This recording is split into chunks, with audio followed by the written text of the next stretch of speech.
All right, welcome to the podcast edition of today's show. It's Eric chasing the fam. No familiar fam here today, but a good friend of mine will be on. Jason Kucsma, the executive director of one of the great institutions we have here in our area. Jason heads out the Toledo Lucas County Public Library. Also, I'm going to attempt to get my dad on.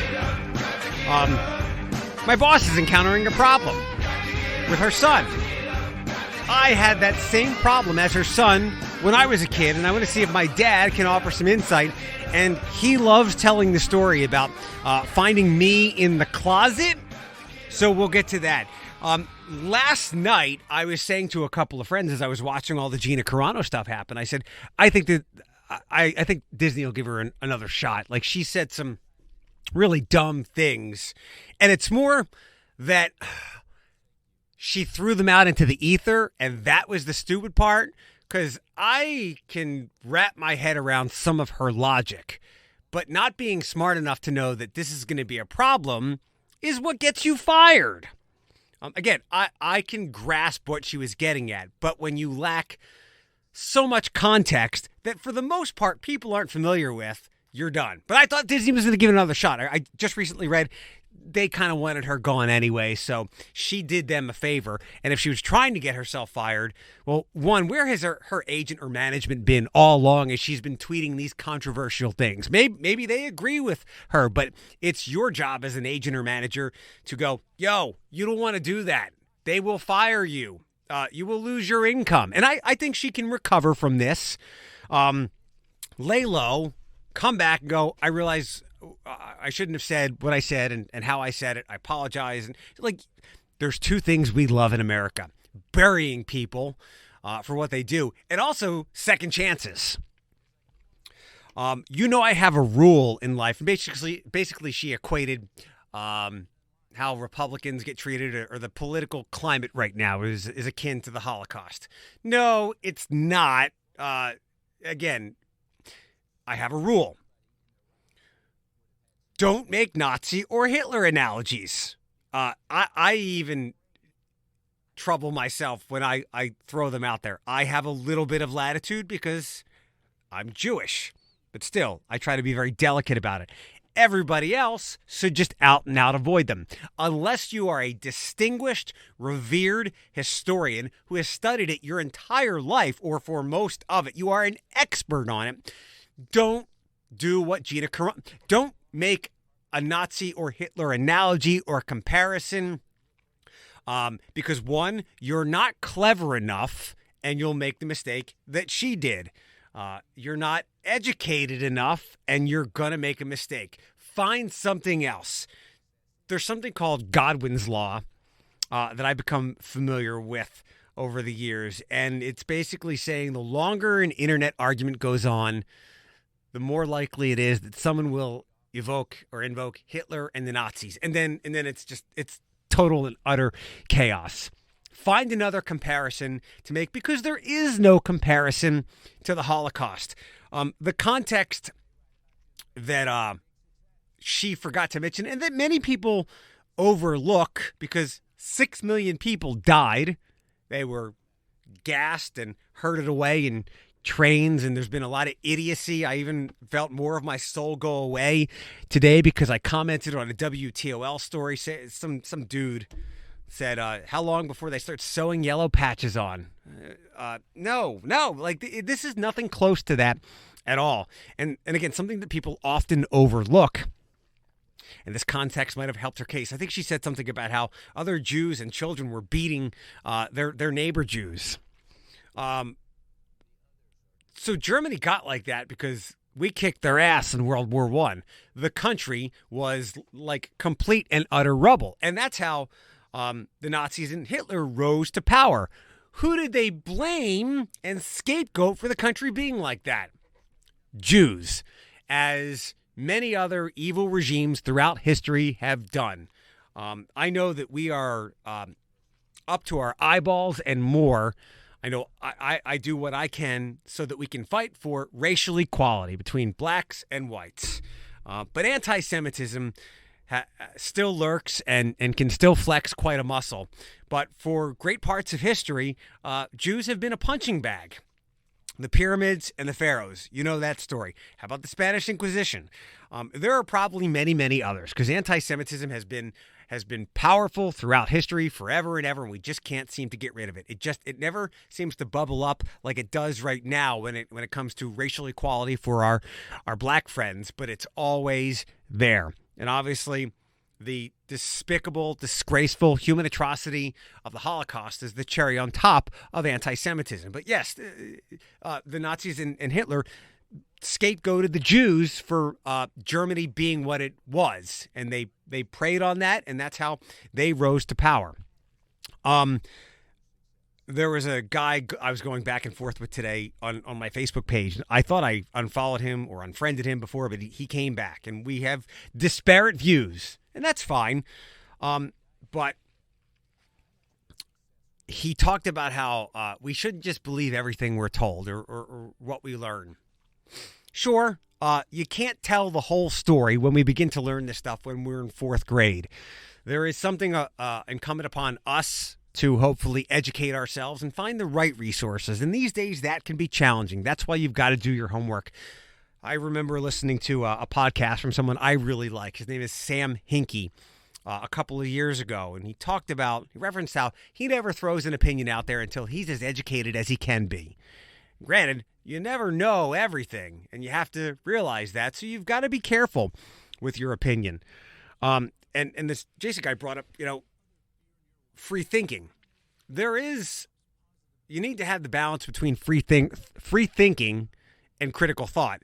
Don't confuse free thinking for critical thinking. There is a balance of them. And while I have a lot of unpopular and unconventional opinions, one Alex and I have recently started to talk about, and you know this pretty well, that I think a lot of crimes, if not most, are because of mental health issues or desperation that are often caused systemically. There are a lot of other opinions I have which are unpopular and unconventional. I don't use my platforms to say them because I know they will cause, because people might not comprehend them without sitting down and that person and I having coffee and me explaining myself so they can understand why I think that. If I just throw it out into social media like Gina Carano did, which was really her biggest fault, putting your unconventional and fine controversial thoughts out into the ether like that for people to parse apart is what got her fired. And the fact that she's done this before, she knows who she works for. I certainly know who I work for. And I was told, all the employees in this company were told to watch what they say during the election season because we're nearing a tipping point of a political powder keg. And very few things that I want to stand for are worth me losing my job. Apparently she didn't feel that way or was too dumb or ignorant to realize that what she was going to say was controversial, lacking a lot of context, and she decided to say it anyway. She got herself fired. I can even think I can go so far as to say what she was thinking or saying didn't get her fired. It's that she said it at all, knowing that it would cause a lot of controversy and become a distraction, and would become a detriment to her employer. I liken it to in sports, particularly in football or even basketball. There's 15-man rosters for basketball. If you're the 11th guy on the roster and you're not that important to the team, you only have so much rope to say controversial things or to speak your mind before the team is like, you know what? You're causing too much trouble. You're not worth it. Someone like Kyrie Irving, flat earth thoughts, dinosaurs, and all the other weird things that he thinks, he gets a lot more latitude because he's a star player. But when you become too much of a problem for your employer, they'll get rid of you. I wrote a blog post on Facebook several weeks ago saying, you have very little power when it comes to your employment. Back to Jason again. He's like, what about Kevin Hart? They tried to cancel him. Yeah, Kevin Hart said some horrific things and paid a price for them. A price when we don't know what that cost was, but he did. And Ellen helped build him back up. And remember, Kevin Hart makes a lot more money for whoever employs him than Gina Carano does for who employs her. Jason once again said, you're on the radio. You're going to say something and people are going to come after you. Perhaps, but I hope what they will do is look at the entirety of my resume. I know full well I will say something one day that will upset a lot of people. My intent will likely not be there. And I hope people will go, Eric does a lot of work in the mental health community. He advocates for pets and for people who aren't like him. And they look at the entirety of my resume and go, a good person said something dumb, rather than what Gina Carano did. I mean, I don't know what her resume is. Someone mentioned to me that her co-star Pedro Pascal tried to talk to her about Pedro Pascal's sibling being trans. So when I do say something, when my foot does go in my mouth, know that I will likely not have had any ill intent, but I hope you look at my entire script here and go, it's pretty sterling. Let's let this person slide. Now, if I continue to say things like that, I am no longer of high character. I am of poor and low character. And I don't think at this point we can say that about Gina Carano. So let me see if I can weave my dad in here, and then we'll talk to Jason Kucsma from the Toledo Lucas County Public Library. Who is this? I said I'd call you in like less than half an hour. Doesn't your phone say Ohio or Toledo when I call? Nope. We've got to get you a better What do you want? All right. So, What do you want? so my boss was telling me that her son has crazy anxiety and like throws up almost every day before going to school. And I said, boy, you should talk to my dad. Because I told her how What? Can you speak louder or whatever? You're very low. That's as loud as I can talk. Oh, okay. All right, I'll just try and listen hard. Exactly. Listen louder. Okay, so his son has anxiety and throws up? It throws up like every day before school, and I said, guess what? You should talk to my dad. So I wanted to ask, do you want to tell the story about when you found me in the closet? I guess Eric was in kindergarten or first grade. I guess it was kindergarten. What? It wasn't kindergarten. It wasn't kindergarten. I would have been in elementary school. In kindergarten, like, Mom would have to drop me off and watch me go in. Well, that's true. So I guess you were in elementary school. And Mom was taking you to school, and you decided at the first stop sign that you weren't going. Right. So you hopped out of the car and ran home. Now, I don't know how you had keys to get in unless the door was unlocked. But I got a call at my work from my mother saying that you weren't going to school. Right. I had to leave my very, very important, busy day running the country here, coming home, an hour and a half ride on public transportation to look for you. And where were you? Hiding in the closet. Why? Because you were afraid to go to school. And I think that at that point, Mom was fed up with me not wanting to go to school, so she just said, screw it, you handle it. Yeah, and I did. We got you out of the closet, and we walked to school, which was about a mile and a half or so. Finally, how did you then want to go back to school forever? You met a friend, Jeffrey, and somehow the two of you teamed up, and you started going to school every day. Yeah, that's the part that I remember now, but I had forgotten. What was it that got me over being afraid to go to school? And I think didn't I go to, I think because it must have been first grade, and then the summer before I went to camp, and that's where I met Jeffrey, and then I realized he was in my class, and then I wound up as a Temple dropout. Yes, you did. A very distinguished educational career. If only Jeffrey Perlman would have went to Temple, maybe I would have stayed there too. Maybe so. All right. Well, we forgot about Towson. Well, but that just wasn't meant to be. Oh, and okay. Maybe when, I got you. Well, because what do you always hit me with? What did I say about Towson? What was I going to do? Yeah, something you were going to reform the school. You were going to run the school. You were really pumped up. Didn't I say I was going to make a name for myself? I think what I might have meant. That's it. I think you did make a name for yourself. As I left, to drop out and come home. I think what I meant was I was going to make a name for myself in Toledo. I was off a little geographically, and I had the letters after T wrong. I got it. Yeah, I got it mixed up. Yeah. No. It was you. It was me. I mixed it up. You mixed it up. Yeah, I just followed. Yeah, I meant Toledo, not Towson. Oh, I see. All right. Well, this was somewhat helpful. Should have called me before I spent all that money on the other T. I guess. Well, this was somewhat helpful. Yeah. So, all right, Dad. Have a good rest of your day. All right, kid. Take it Bye, easy. Dad. I'll handle that. And now we can get to my good friend. I'll handle the editing.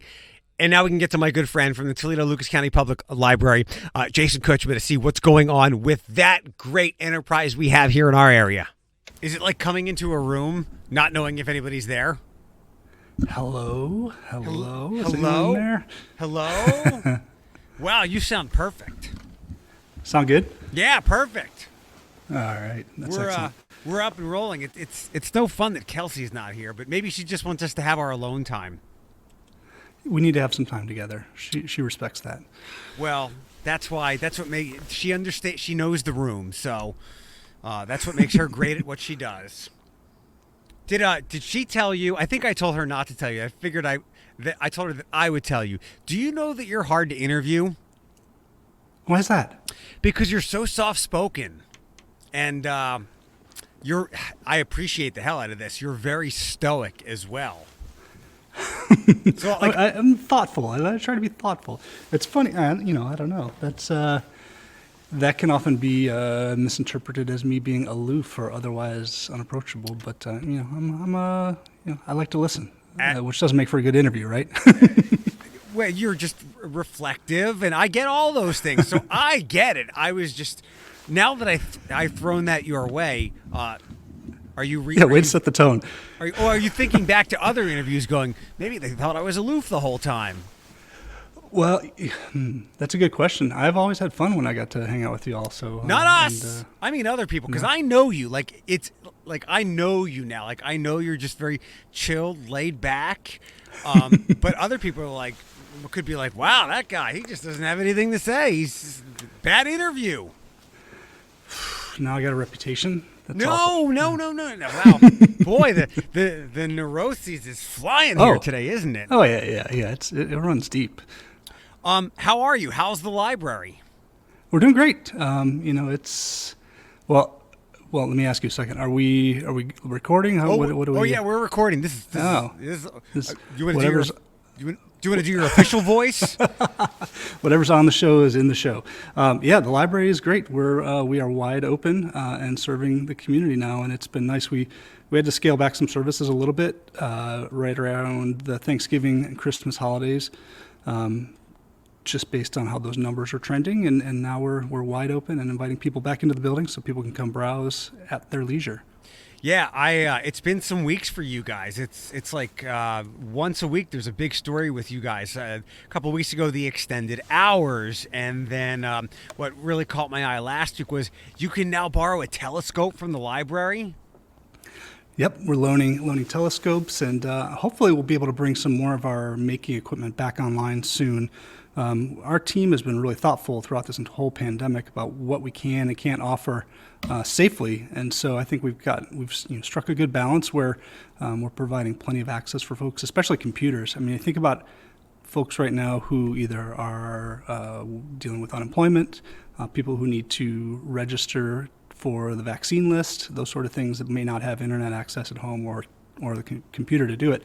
So now that we're open, people can come in and they can access that technology whenever they want. Awesome. And this is all because of great leadership. Wink, wink. I appreciate that. I stepped into this role on August 1st of 2019 and then proceeded to do some reorganization within our institution, especially within our administration. And so I had a brand new executive leadership team in place just about this time last year. So you can imagine, there were 7 of us working together, and all of a sudden the pandemic hit. So we've had to basically learn how to work with each other, build relationships with each other, all on the fly while dealing with this crisis. And it's been they've been inspiring and great leadership. Yeah, I'll take some of the credit, but it certainly goes to the entire team, and I'm inspired by them on a daily basis. One more thing that I saw just earlier this week, and I came across a name I haven't seen in quite some time, Susan Conda. Do you know her personally?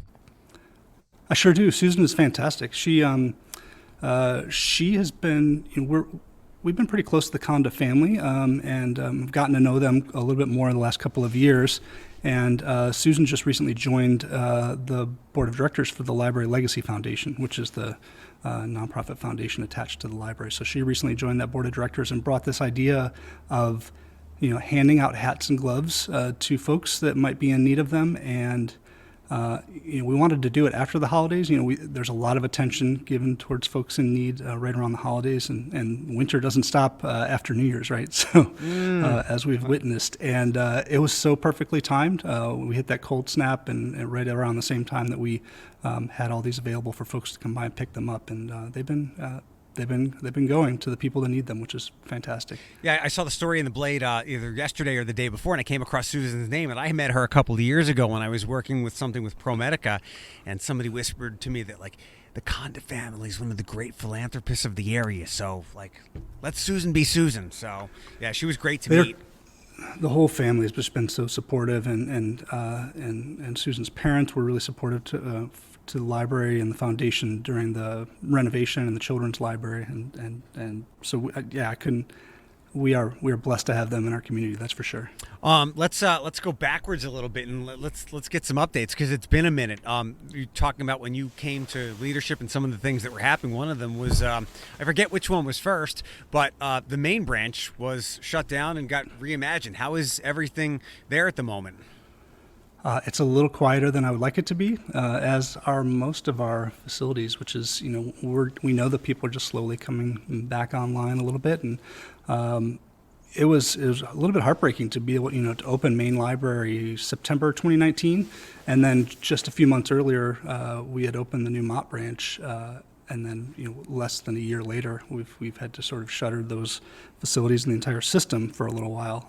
That's why I was really anxious for us to get things back online as soon as we could, as soon as we felt like we could do that safely. So we've been open in some fashion or another since probably right after July 4th weekend. But even during the times we were closed, we were still providing all sorts of contactless services for folks to either drive up and pick up things that they've ordered, or doing faxing, copying, and printing at the doorstep. It's been it's interesting because we've had to adapt and build a lot of new services. Virtual programs, our virtual book clubs are going gangbusters, and we've added those grab and go services where people can just put a hold on a book and pick it up right at the door. And I think it's been so wildly popular. It's probably going to be one of those things that lives on after the pandemic is history, that's for sure. I know people have made jokes before, and it's made sense. Like, why couldn't Chick-fil-A run COVID testing or vaccine rollout? They're so efficient, and there's honestly some truth to that, because it's been very clumsy. And for anyone listening, I didn't bring Jason on so that I could tell him how great he is. I can do that via text message or Twitter or anything like that. But as you guys just illustrated, like, you have been engaged in the community since the outbreak, dating back 11 months or so. I guess in a professional way, you have a lot of employees. The library system is it 20 some branches? Yep, it's a main library, 19 branches, plus mobile services that are reaching out to some of the assisted living homes and some of our the Metropolitan Housing Authority homes. So it's been inspiring to see our team come up with really creative ways to pivot our services in a way that these crises allow us to sort of rethink how we've done things, and it's been a good opportunity. I think there'll be some things that will live on after this for sure, just like the grab and go. Yeah. My question was going to be, how were you able to be so nimble and agile in acting a lot of these things while the pandemic was raging, like in the middle of last spring? Because again, this is not just like you hang out at the main library branch downtown and you're checking books out and answering emails. Like, this is a lot of buildings, a lot of people, some red tape. But you guys, again, you have managed to be so nimble and so helpful to so many people in the community. As a professional, as a leader, as a manager, how have you managed this?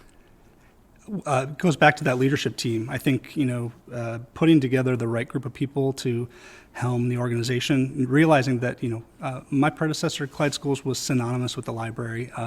And if people never knew my name when I'm done here, but they loved the library, that would be fine with me. I think, I want to share that with the entire team. And frankly, when I can remember back, March 10th, I think, was the day we decided we were going to shut down the library. And I sat down with the leadership team and I said, everything I'm reading and hearing, and this was before the governor had closed schools. So everything I'm reading says we're going to have to shut this down, and we need to start working on our plans. And almost as soon as we shut things down, we had to start thinking about how we reopen things. And I know that we had some community members who were frustrated, saying, well, I can go to Kroger and they're open. Why aren't you guys open? And it's a difference of scale, right? So Kroger's got, world headquarters that they can rely on and we had to build a lot of the protocols ourselves on the fly. We're not just one location, as you mentioned, we're 20 locations. And we've got 350 plus staff members that we had to sort of cycle through some forms of reduced hours so that we knew that we could stay financially solvent through an economic downturn. And there were just so many moving parts. And even just thinking back to it now, it makes my head spin a little bit how we were able to do it. And I think it was just a testament to not only the leadership team, but just having all the right people in the right places. That administrative reorganization added some different layers of management to our branches. So we now have regional managers who in addition to their branch, they oversee a handful of other facilities. And it's just made, decision making and implementation just so much more smooth in a way that it would have been very difficult for us to do it under a different structure. So I'm so fortunate that we were able to push through a reorganization process so quickly. And we did that in about 6 months, which is kind of unheard, maybe even less than that. It's pretty unheard of, and it benefited the library. And frankly, the fact that, and I told our staff this the other day, we had a virtual staff awards ceremony put together by our staff awards work group, our committee. And I told them at the end I got to host it, by the way, and I put on a tux in my home office and stood in front of the Zoom screen, right? And I got to play host, and I told them, honestly, that my job and the leadership team's job is only made possible by the fact that these folks just show up every day, right? I mean, they show up and they're here to serve, and even when we had to roll back and kind of close up some of our facilities for a while when the numbers started to peak again this past couple of months, I still had staff members saying, "Look, let's open it up. We're ready. We've got what we need." And we've been, our protocols have been so sound that we've been able to keep COVID out of the library for the most part. We've had instances here and there with some cases, but we know how to handle them and know how to keep everyone else safe. See, you and Chick-fil-A run the vaccinations. If that lady would have, or whoever that was, who said, "Why can Kroger be open but not the library?" I would have been like, "Here, eat this book." But no, you guys have been great, and all these things you're talking about. So let me go another step with the professional question. There's two things that I live by as a manager when I was in those positions. I want people to work with me, not for me. And you want to inspire and lead people so that they will push through the tough times and want to work with you. So what are some of your tenets of leadership? We were joking earlier at the top of this call that I sometimes come off as a little aloof, stoic or aloof, and part of that is because I'm listening. I mean, I want to spend more time listening than talking. I learned so much from everybody that I'm around. Yourself, my colleagues. Every time I'm interacting with someone, I want to learn something and walk away from something, knowing something that I didn't know. And I think listening is key. But it's just modeling the behavior and the approach and the attitude that you expect from your colleagues. One of the things this goes back a little ways to my job as an executive director of a nonprofit that served libraries in New York City. When I left there, one of my employees told me, and this stuck with me for this many years, 6 years this month, that she said, you're the kind of leader that makes us want to be better, and that is rare and a rare quality. And I don't know what the secret sauce is there, except just as you said, treat people the way you want to be treated, learn from people as much as you can. And frankly, I want to surround myself with a ton of talented people and do whatever I can to get out of their way and remove obstacles for them doing good work. And I think that's one of the ways that we've been able to do it with this leadership team now. Good. We share, not that I thought otherwise, we share a lot of leadership principles together. That's why we get along so well on Twitter. Absolutely. Yeah. When I'm you're back. there, I'm back. By the way, I'm back. Back. What? Now that we passed like January 20th, and we're all clear to have you back. Yeah. I came back on just after the election. It was just too toxic. Yeah. It was, and it's not a place for any kind of nuanced conversation. The world is complicated, and social media tends to just sort of reduce it down to just bare bones, and it's frustrating sometimes. But I love going on there and seeing what you have to say. I love going on there and posting dumb dad jokes. I don't have any of those for you today, by the way. I was going to hit you with some of those if you've written a top 5, because it's been a while since I've hit you for some dad jokes. Okay, let's go back to library stuff. So I threw out a couple of things: telescopes, extended hours, hats and gloves. What other things are on the horizon? And I understand that because we're dealing with this now, and working with some Jeep Fest things as well. Like, we all live in a fluid world. Like, we could all be back inside in 2 days. So, but what are some of the things that you guys are working on at the branches that you can talk about?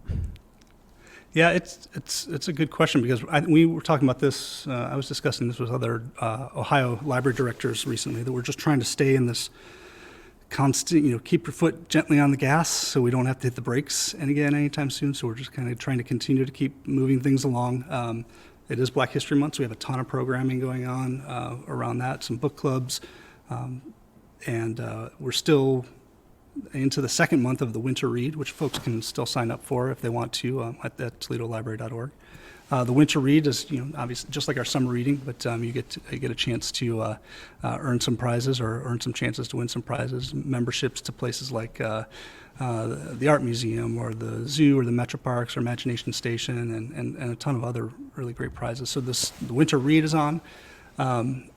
And we have authors coming back. So we have, at the end of this month, we have Lady Hubbard, who wrote a book called The Rib King, which follows her previous book, The Talented Ribkins. And I just read both of those. They're pretty incredible. And then next month in March, for Women's History Month, we have Sister Soldier and her new book, which will be pretty great. And as we've been doing with all of our author events, they're virtual Zoom, so we get a pretty big audience, more so than we were able to put into McMaster Auditorium here.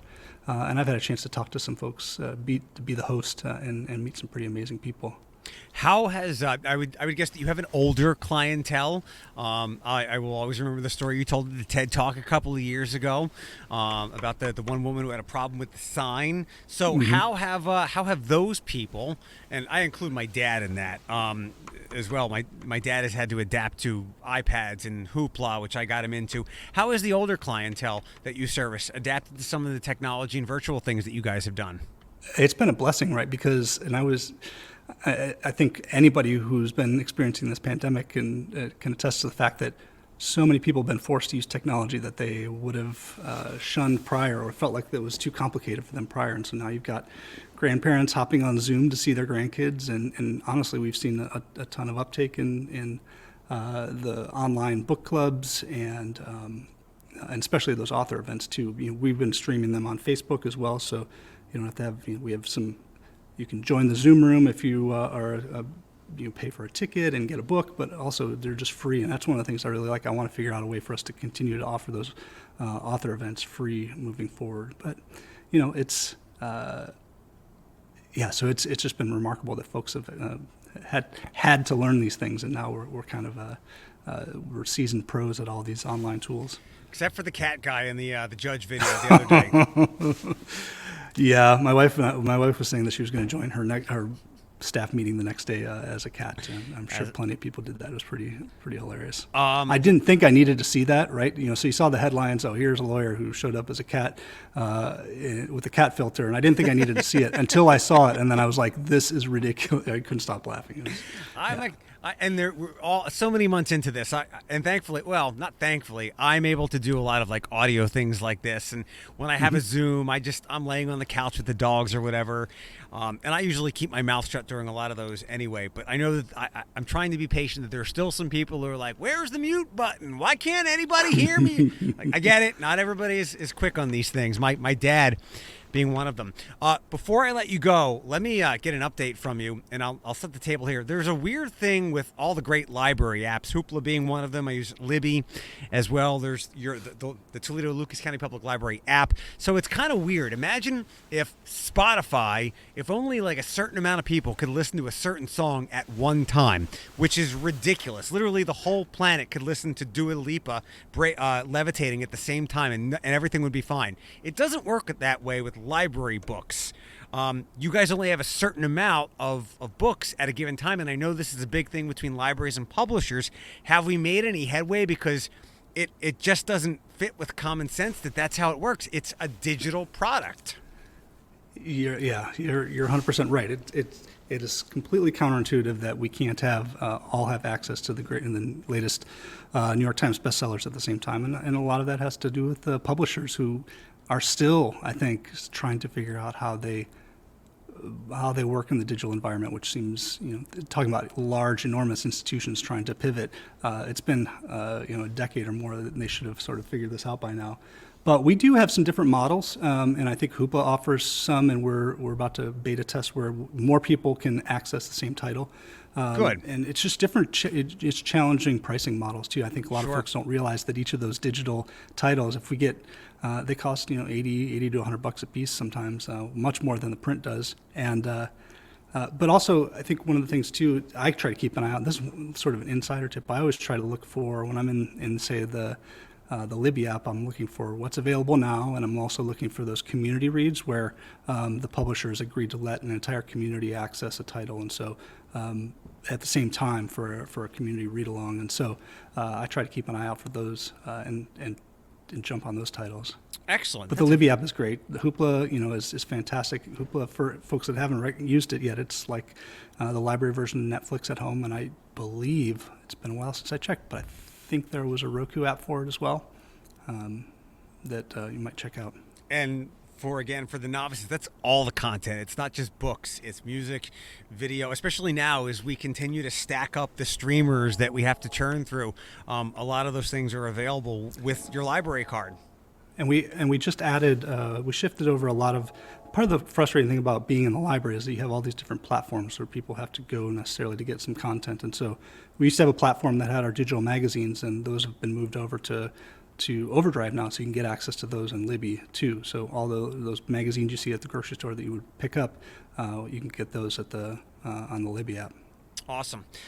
Thanks for the time. I know you're super busy. It was good to catch up with you. Always, yeah, I love talking to you, so I appreciate the invitation. Anytime. I'll talk to you soon. I'll see you on the Twitter. All right, see you, Eric. Take care. Right, bye.